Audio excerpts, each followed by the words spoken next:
What's up guys? Today I am going to show you how to make a future bass synth sound like this.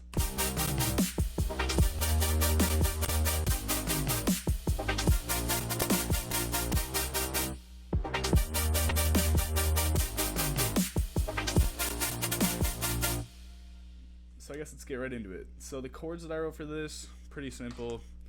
Sound like this.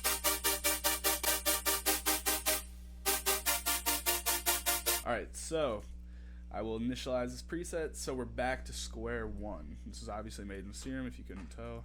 So this is what you guys will see when you go there and then to initial preset.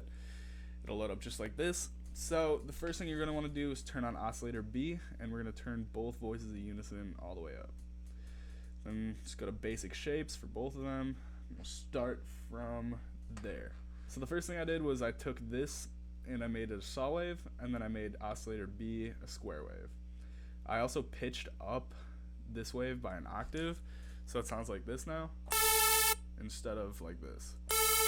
I then added a little bit of white noise. I went here to bright white, and I just kept it pretty basic. I didn't touch anything except for the volume, which I'll get to later. Don't need the filter for this one, but what we can do is move this little guy over here. We're gonna move him here. And then the next thing we're going to do is take these points and we're going to bend them a little bit. I usually go to like this intersection right here. It's kind of hard to see, but pretty much just bring it down like one box.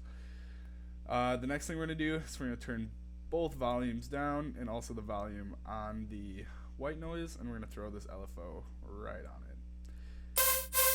So now if I play it, you can see it's like automating back and forth. We're going to turn this LFO on the white noise down to about 35%, and then we're going to keep these at 100. So the next thing I'm going to want to do is turn this up to an eighth, so it goes faster for the rate. And then you can already tell that we're getting pretty close here, so here's what it sounds like now.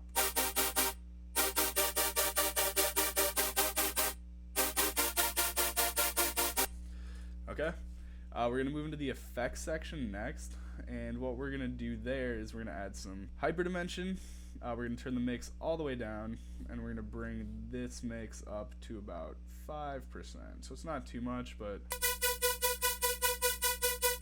you can kind of hear how it gives it a little bit more texture almost. The next thing we're going to do is we're going to open up the reverb, and we're going to make this about 20%. And we're going to turn this down to about 8. Then we're going to head into the EQ section. We're going to put a low pass on this, and we're going to turn the Q down so it kind of evens out, pretty level with that line in the middle there. And then we are just going to boost the highs just a tiny bit, probably about to 2.8 or 3 decibels. And the final thing we're going to do for this is we're going to add another filter, and it's going to be the Combs filter, which is in the miscellaneous section. So if you play it with just the frequency on like what it is regularly, that's what we're going to keep it at, which is 330 hertz. If I play it now, you can tell it sounds different, which honestly I like a lot, but what I did for that is I kept it, but I turned the mix down to 35%, so it's still in there a little bit, but it's just not as like prevalent.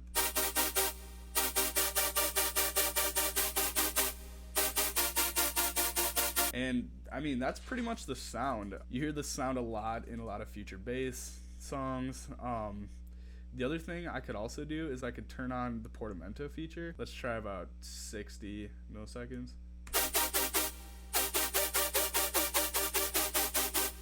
That might be a little bit much, but I mean, it's up to you how you want to experiment with your own sounds and stuff. But yeah, I mean, it's pretty basic, but you hear these chords a lot in like songs by like Chainsmokers, Weathen, Louis the Child, any songs like that.